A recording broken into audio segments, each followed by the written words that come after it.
Bismillahirrahmanirrahim. Allahumma shalli ala sayyidina Muhammad.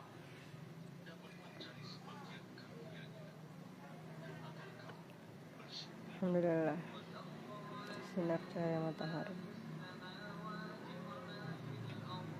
Allah begitu menggabungkan. Jadi kemarin saya belum menyelesaikan tentang hasad ya. Saya selesaikan di sini. Nah, menurutku hasad itu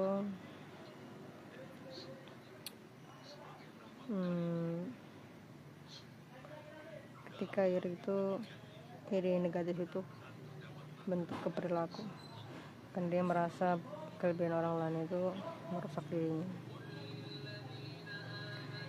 maka dia melakukan segala hal buruk agar bisa terwujud. Teman saya berkata bahwa ketika seseorang mengatakan perbuatan buruk seseorang itu adalah karena ingin mendapatkan viewers misalnya, atau sesuatu yang tidak tulus, maka itu bentuk perilaku. Mengatakan sesuatu yang buruk itu adalah perilaku juga sebenarnya. Ya benar, makanya dengki itu hanya di dalam hati, belum dikeluarkan. Hasad itu ada wujud pengeluarannya gitu. Jadi masih di dalam hati dia berpikir bahwa yang dia lakukan itu hanyalah ria atau ingin dikata atau ingin mendapatkan keuntungan.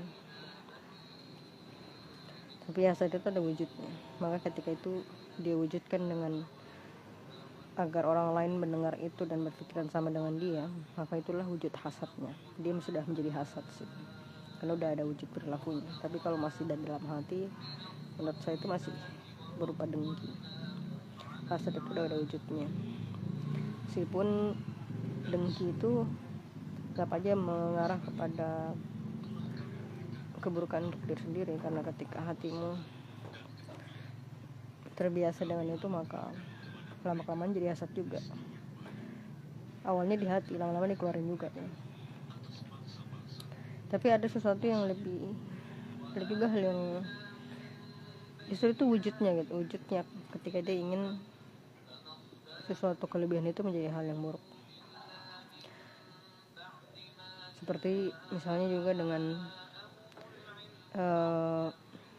melarang orang-orang yang berdonasi gitu, karena menurut dia orang yang berdonasi itu memberikan image buruk untuk dia, makanya dilarang. Jadi itu wujud hasadnya. Hasad itu wujud ke dalam perilakunya itu. Dengan cara apapun dia membuat kelebihan orang lain itu buruk. Itulah kenapa Allah melarang kita untuk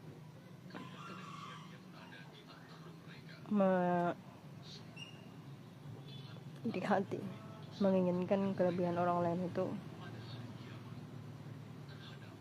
ada di diri kita, padahal Allah memberikan masing-masing kelebihan atas diri kamu, dan Allah yang paling adil menghitung itu. Makanya al-jawmiddin, segala sesuatunya akan Allah balas sesuai, dan hanya Allah yang paling tahu tentang ketulusan, keikhlasan, dan keridhaan seseorang. Ketika seseorang itu benar-benar melakukan sesuatu berharap Allah menyukainya.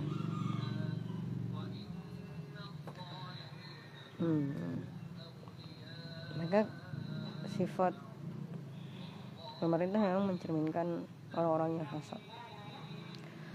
Begitu pula dengan sikap Pak Sawit yang masuk dalam BOP. Udah disingkat gak? Orang Indonesia suka banget menyingkat-nyingkat ya. BOP, Board of Peace, buatan Trump. Dan ternyata